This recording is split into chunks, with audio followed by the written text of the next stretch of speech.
Hi, welcome to the Danbury Democrats. My name is Gogliettino. I'm your host. We're going to be talking to Ben Chianese, who's the one of the two council people in the 6th Ward. He's going to be doing like a city council report. Paul Rotello couldn't make it today, so he's the other councilman in the 6th Ward. So without further ado, let's bring Ben on, and maybe he can give a little bit of a background for those that might be new that are tuning into this program, and then we'll get into the report, so to speak. So welcome, Ben, once again to the. Thank you, John, for having me on the show again. Okay. And can you give us a little background, how long you've been on? I know it, but there's new people that are out there. Let's put it that way. I mean, I'm a longtime Danburian. I lived here close to over 50 years. And I spent almost a third of my life really serving in city government and basically serving for free. I started my political career on the zoning commission. And then I became chairman of the Environmental Impact Commission for wetlands. Followed that by being on the council for the last, going on close to 20 years as a city council person representing the 6th Ward. So it's like 2/3 of your life has been involved. Well, I'm in the maybe 62 this year. So yeah, I've been in city politics for close to 25 years.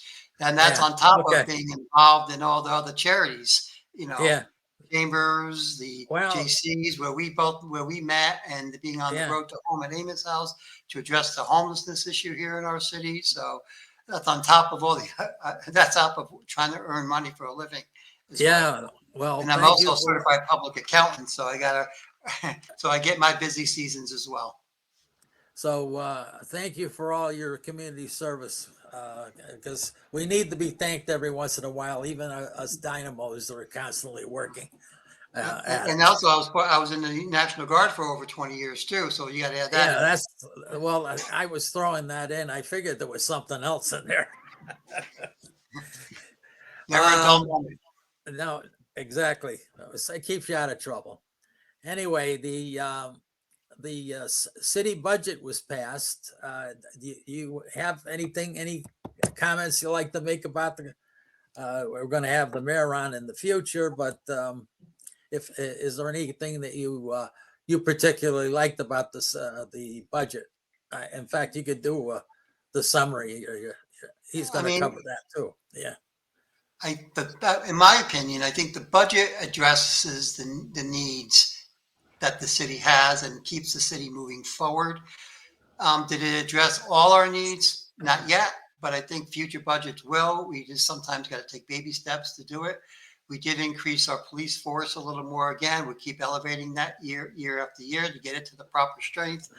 But there are other needs that the city still needs to address, like the fire marshal's office, the unit, which we did do a little bit with the unit, but the building department, we need more help there. It's all about staffing. Right. Over the years, as you know, the city kept doing more with less, but now we have a staffing issue that we got to start revamping back up, but we can't do it all at once. So the budget addressed a lot of the needs, especially in the education. We did give them more than in previous years. We gave them close to $12,000 more. Was it enough? No. but added the additional money from the state, which recently increased their budget, so they're going to get money there. Some of the excess money from prior years are being carried over. So that hole that was missing, I think we're coming closer to filling that gap. So that's a positive thing. And Yeah. overall, we increased our budget by 6.5% over the previous year, and we Right. only increased our mill rate by 2.5 to 2.7%. So I think Right. you're getting 6% more in spending, but on the other hand, we're only charging 2.5% in a mill rate increase, which is very nominal as you compare us to other towns. We're Yeah. increasing their rates 3, 4, 5%. So Right. I think All overall, the area, go ahead. all of the area towns are higher than our mill rate, Well, and correct. I mean, we do have that. or I should say the increase, their And increase. we have a very healthy grand list. Right. And the goal in a lot of towns is if you increase your grand list, you can keep your mill rate at a modest increase. Right. That done that over the years. If you look around, you see a lot of new growth, and it's still coming. We got Encompass is going to hit the tax rolls. You're going to have Procon hitting the tax rolls. We got additional. Belimo wants to increase their facility. It's going to increase the tax rolls. We got the West Side with their continuing building, increasing the tax rolls. All that grand list growth is positive that keep our mill rate as steady as we can keep it. Now, I know you look at the sixth ward issues also, and are there any particular thing? Have you already gotten some kind of a schedule as to what roads might be getting done in the sixth ward, or Well, actually, this administration, as opposed to past administrations, have kept us abreast of the roads that they have paved, the roads they're in process of paving, and the roads they want to pave. Including drainage. We got a list last week of the roads that are currently in process. As far as the 6th road, obviously, I would like all our roads paved, but we know that's impossible. right? But they have definitely concentrated in the 6th ward, what I call the West Terrace area, and they completely paved all those roads in there. Ridge, Claremont, Oak, Lexington, Green, all those roads in there just got paved, which has been needed to be paved for many, many, many years. I was gonna say they were in poor condition for a long time. Long time, and Yeah. they're paved. Are there other roads that need to be paved? Yes. I'm still trying to get them back up on Spruce Mountain to see if it's possible they can finish the paving they did up in there. There's a few roads that may need some paving, so I'm going to try my best to get them on the list as well. So again, we did pass that budget, the bonding that allows us to pave 15 miles of road each year. So hopefully we'll get that on the list sooner than later and get it, because you If see not around this year, then next year. and next year. I mean, it's you know, there. Obviously, yeah. July 1 starts the new budget year. The bond is in place. Obviously, it takes a while to pave a road. They got a lot of planning involved, so you just can't say I'm going to pave it. So it does take a while to put a road on a paving list. So hopefully, I'm going to keep advocating for it to keep getting those roads paved. Because I mean, in the West Side, as you know, you're a West Sider as well. Drainage and wetlands is always a big issue. It's the water that deteriorates these roads, and Right. we have it here more than any other area in town. So we got to Yeah, keep. we got we've got quite a bit of swampland. We do, out there. and we just got to keep our eyes on it and keep advocating for it. We have the new West Side Academy opening up on Kenosha this September. Well, we're hearing, what about the traffic on Kenosha Avenue? What are we going to see the increase in traffic? They say no. I have my doubts, but I'm going to keep my eyes on it to ensure that traffic is proper and it's mitigated correctly. And you're right around your corner, John. You're right there. Right, I'm right around the corner. I could tell you. Well, I have a So far, concern. so far, so good, but it's not open yet. But again, it's different. The bus plan is different. In the morning, when you got to come off of Boulevard on the west on Kenosha, you may have a lot more traffic than you normally used to. So we just got to keep our eye on it. And if we need to tweak it, we're gonna do it. All right, now, are there any fire department issues in the sixth ward? We Well, have yeah, we have the fire station that we have, but it's a new fire station. Have you found out? Nobody seemed to know a couple of months ago. Anyway, well, we're uh, still well. The we're sixth still in the ward, dark. Yeah, actually, the sixth ward is pretty unique in a way because we have a paid fire department, Engine 26, by the right. mall. We have two extremely great volunteer fire departments. We have the Myrie Brook Fire Department volunteers, and we also have the Mill Plain volunteers. So we really do have three fire companies that basically serve the west side here. And now we're going to add the fourth one, which would be Engine 27. We have locations that we like to have, but nothing has been finalized yet as for the actual location. So it's still in process. Hopefully soon Okay. they'll let us know the exact location they picked. They kind of mentioned it in passing what they'd like, but they just got to have it placed strategically that it addresses the concerns, not just the homes along the west side up in Benson and the reserve, but up on Hack too. So it just has to be placed correctly. So, and the money's there. So the bond passed. So it's there. We just got to, again, move forward. Okay, very good. Um, then we've got, when we were doing the budget, you may have put it in there, but I didn't quite get it. And that is, did you mention the fact that we got an additional 12 million this year? We We had got an that from the additional, state of Connecticut. We on got the- actually $47 million, 23 million in each year one and year two. okay. So that had been passed and now has been executed. Yeah, right. It's been passed. It's both houses passed it. I believe the governor signed it. So it's pretty much a done deal. So that's very positive for the city. Yeah. We're one of the few towns and cities in the whole state that got increases as large as we did. Is it enough? It's never enough. We can always use more. Right, and that has a lot to do with, we got a very active mayor who went up there and did a lot of lobbying on top of what the the delegation did. We've got a Well, very again, active delegation. You know, that's a true point. He was up there quite a bit in Hartford lobbying, both houses, the governor for extra funding, and you can see the results. He just didn't do it this year. He did it last year, and he promises he's going to continue to keep advocating for more funding for Danbury because obviously we're the seventh largest city in the state. Our population is continually to grow. Our education is continually growing. Our needs are great. And the amount of money that we give to Hartford, does not equate to the money we get back. So is it enough? No, but we'll take it. now there's like a whispering campaign, and I just want to put this to bed, and that is that we don't have a water problem in Danbury. Well, I've heard it. I asked that very question on Monday night Yeah. because we had a Oh, public okay. hearing. We had a public hearing Monday night about the water rates, and the water department chair was there. I asked that question very much. He says we're 100%. So Very he's good. very pleased to see that we're at 100% at this point in time. Doesn't mean we won't have a drought, but at this point in time, with all the rain we had, our reservoirs are at 100%. Yeah.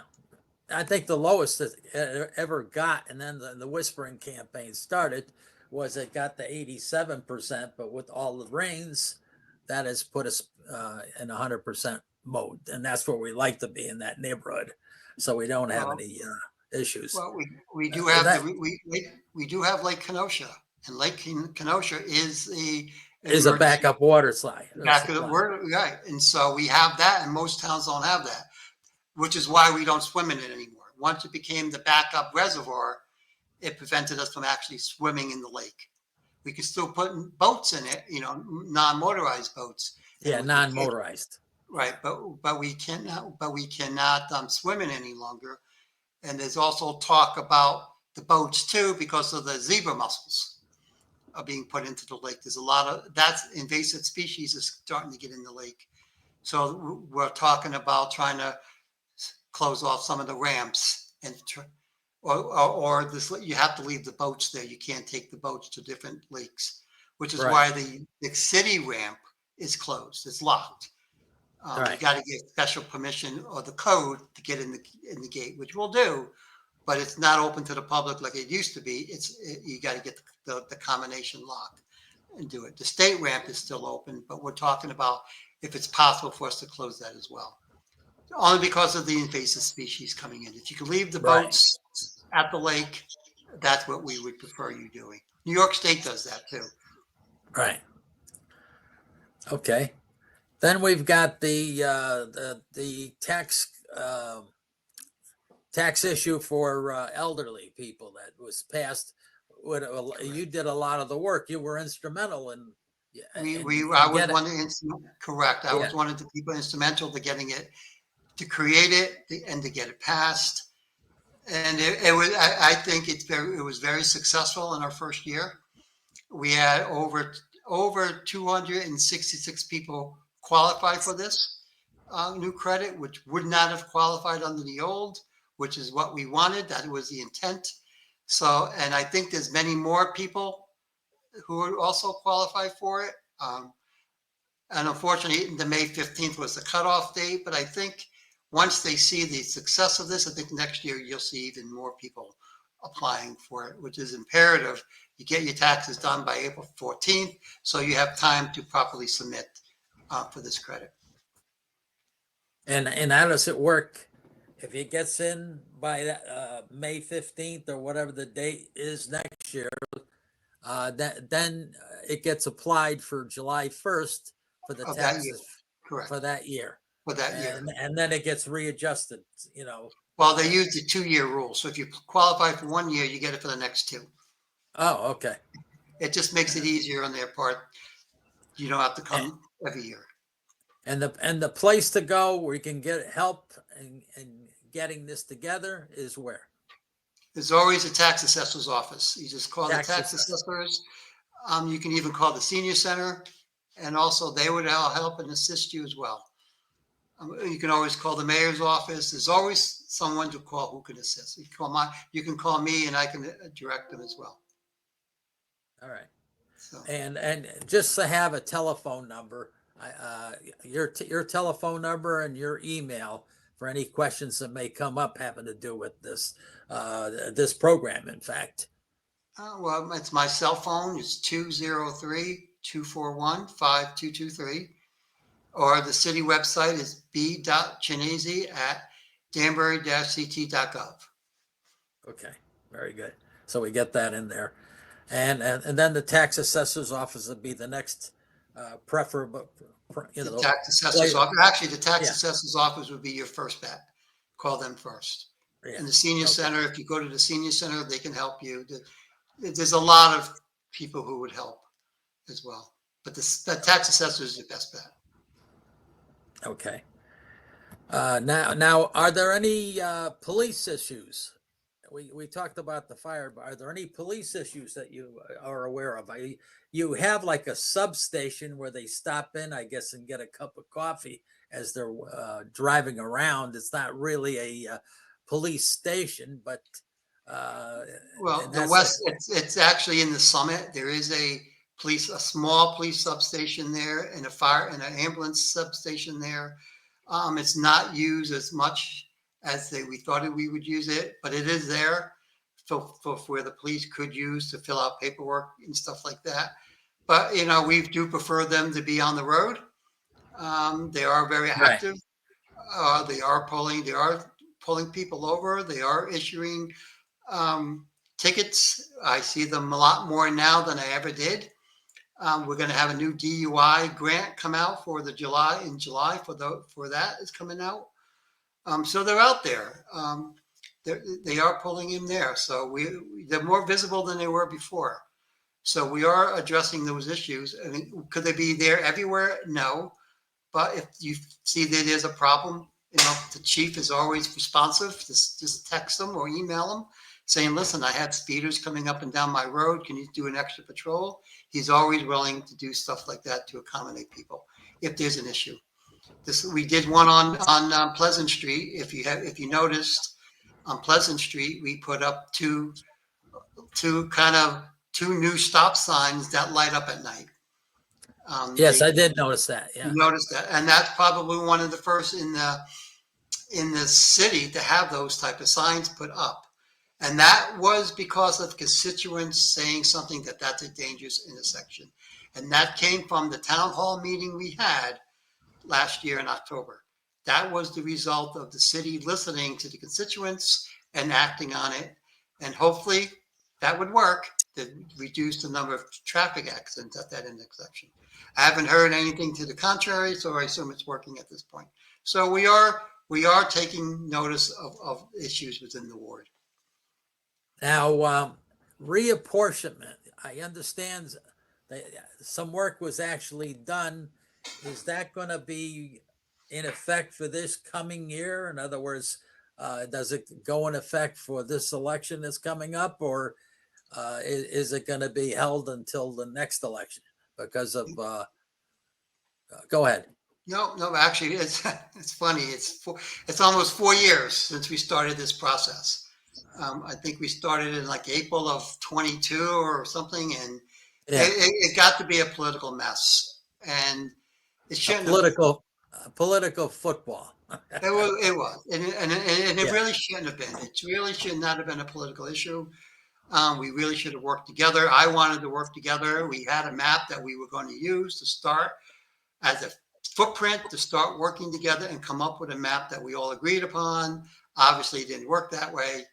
But the last council in July of 23 approved the map. This, as with the last council meeting in June, approved the ordinance that goes with the map.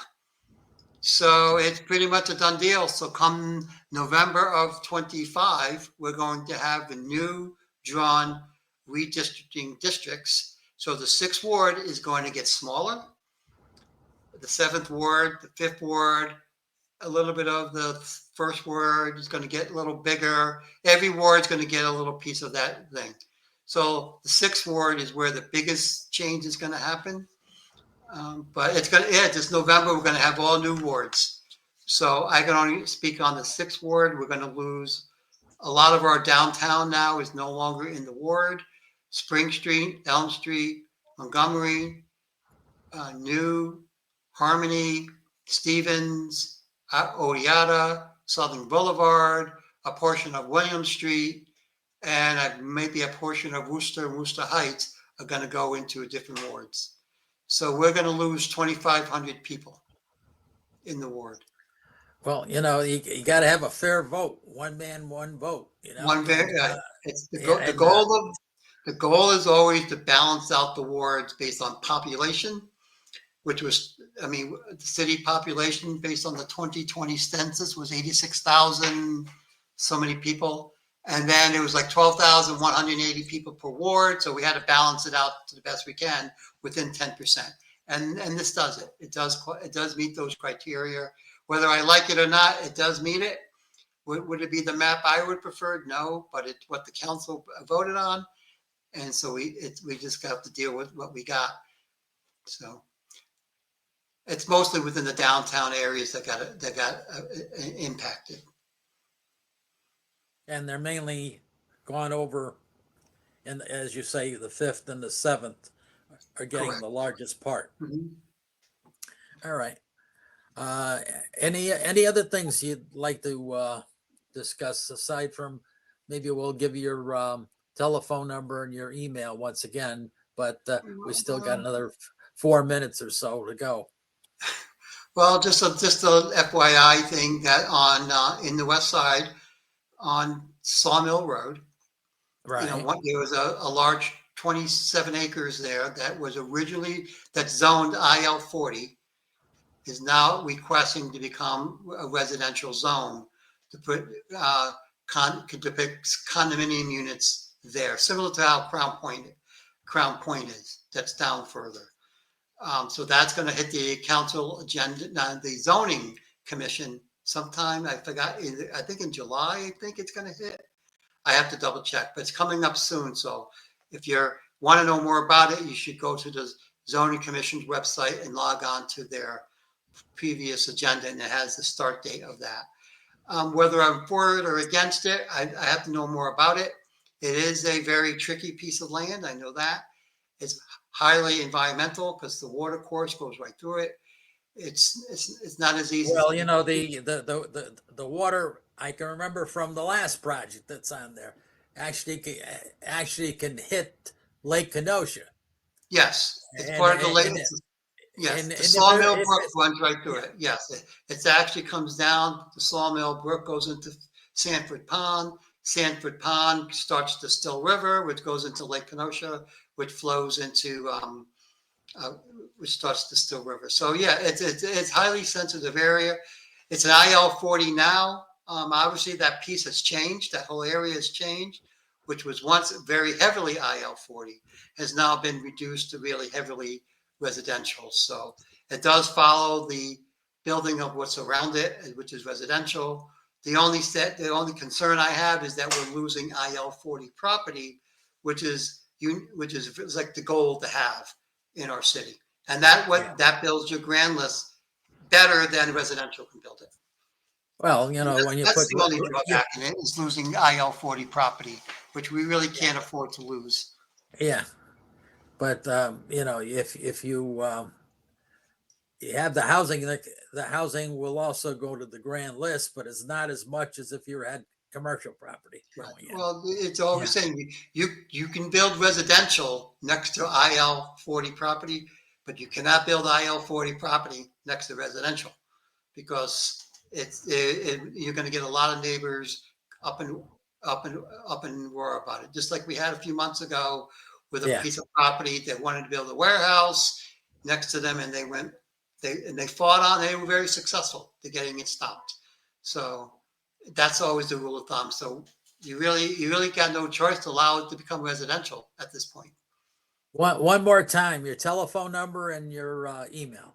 It's 203-241-5223. My email is b.chianese@danbury-ct.org. I want to thank you for coming on the show, and I want to thank the viewers for tuning in. Danbury Democrats. See you next week, same time, same station. Thank you, John. Take care.